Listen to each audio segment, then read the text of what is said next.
delivered. Well, it looks like a white horse. It's a white horse. Yeah. And we have written in on it with happiness, joy, faith, and hope. Awesome. To provide that, at least from a karmic convergence standpoint, to your team. You have done that before. Yeah, well, we pulled out all the stops with this white horse. Yeah. So, in honor of a potentially galvanizing moment, I would like you to pet the white horse. You can't have it yet because we're going to need it for Ovechkin. Give him a gift. Yeah, we're going to need it for Ovechkin when we're back on Thursday. Okay. Pet the white horse one more time.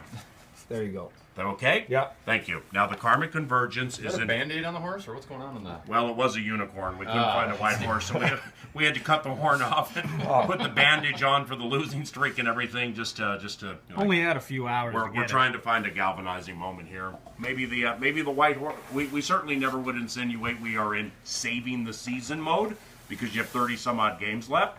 But maybe the galvanizing moment will be the white horse, and it'll start this evening against the Stars. We're pretty close to the saving the season mode.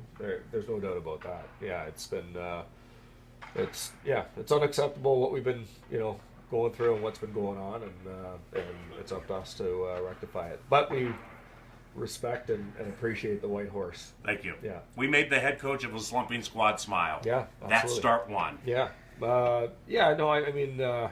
Smiled a little bit more the last couple days.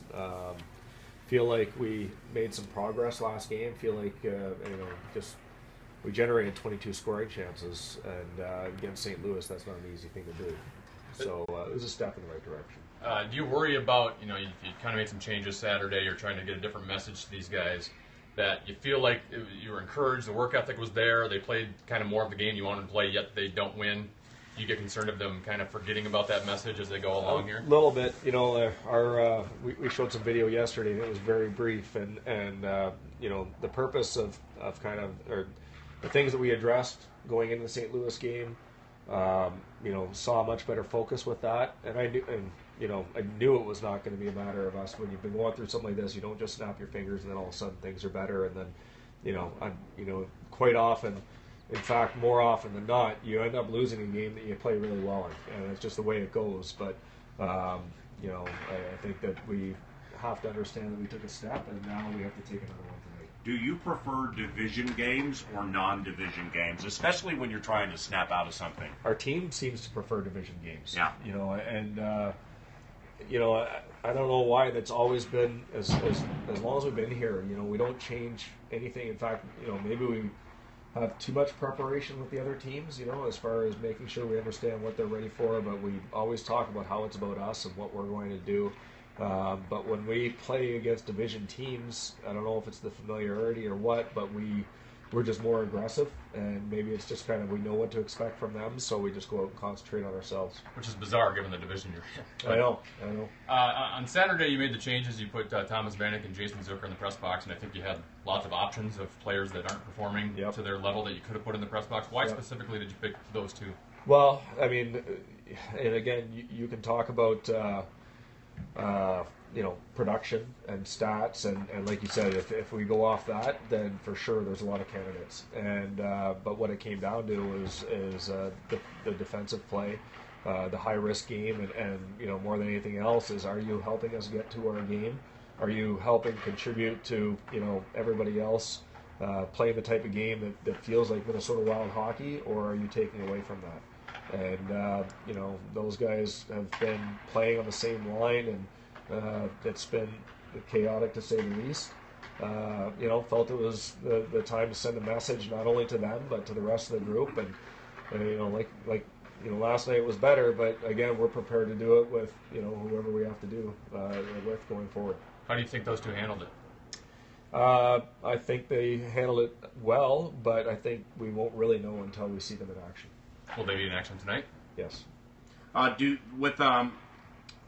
did you like despite the loss against St. Louis? You talked about the scoring chances, but right after the game, you pointed out a few things for those who may have missed it. Scoring wise, it was a lopsided loss. And obviously there were some penalty kill situations that didn't go your way. Yeah. But what are some things that when you watch it back, you see a spark that maybe can segue into this evening? Two small things that probably seem like something that's trivial or something that's not even really that important right now. But I saw Eric Halla get hit and 5 teammates jump in when to kind of send a message. Yeah. And I saw, Charlie Coyle hits their guy, and so Backus is going after Coyle, and all 5 of our guys, all leaders of our team, jump in to protect him, and that's kind of, to me, what's been missing right now is just sort of this: we have each other's backs. Individually, and I know this sounds cliche, but individually we are not that good, but collectively we are a good group, and that's the way we have to play the game. And when we do that, we're a good hockey team. And the fact of the matter is that we are just not talented enough to go out and try to win on talent alone. We have to play together. We have to play, team hockey better than the other team plays their game. And if we do that, then that's when we're a good hockey team. Jarrett Spurgeon is rehabbing in front of us right now. You're super banged up on the blue line at this moment. Dallas obviously can score it and can score it quite well. What do you expect tonight? Well, I think that it'll be a challenge. We know that. This is where we need a lot of help from our forwards.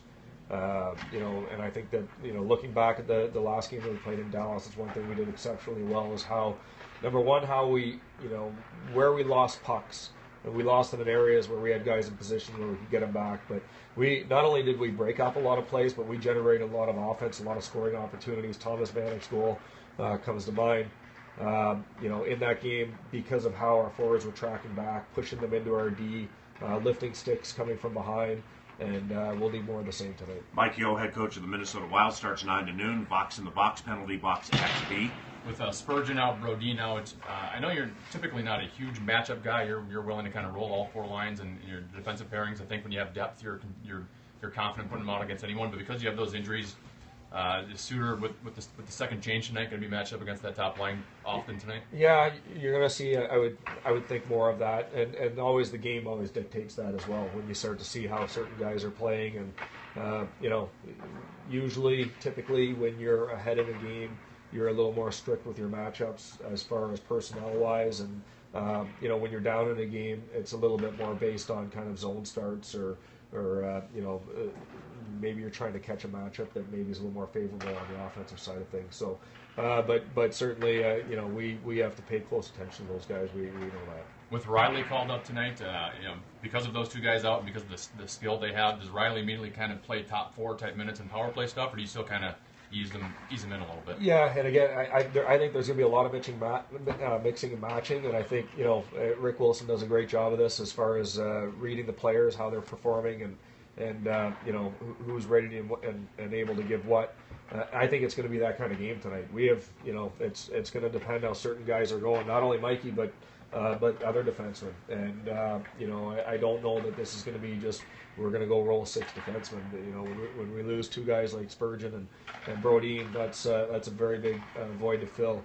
One guy for sure that we're going to need to step up and to have a very big game is Marco Scandella tonight. He's going to be a very important part of the game. I wonder what the crowd's going to be like tonight.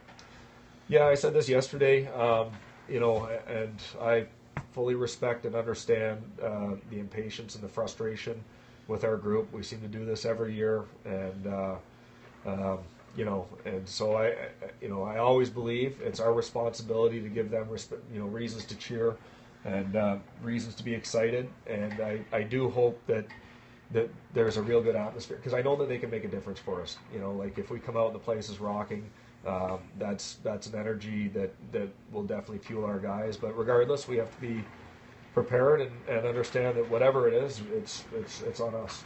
I'm happy that you're playing really good teams this week, and that may sound stupid given the way the record has gone the last few weeks. Yeah. But it just seems like you're in need of a galvanizing moment. Yeah. Some little things were accomplished in that St. Louis game. The White Horse has been delivered. Yep. Stars this evening. Capitals on Thursday. Yep. Bang, bang, bang. As opposed to if you were to play a substandard team and maybe win 4-1. Right. Oh, everything's fixed. Everything's good. Then Yeah. you hook a good team and you lose 3-1. Yeah. And you're right back to, you know what I'm saying? I know exactly what you're saying. Yep. And it'll be a good week. And if we win, if we play well, that we're going to be playing really well, and we'll be ready to head out on the road and hopefully get on a bit of a run here. Good luck this evening. All right, thanks, guys. Mike Yeo, head coach of the Minnesota Wild, to start the 9 to noon radio show at White Horse Radio today from Xcel Energy Center.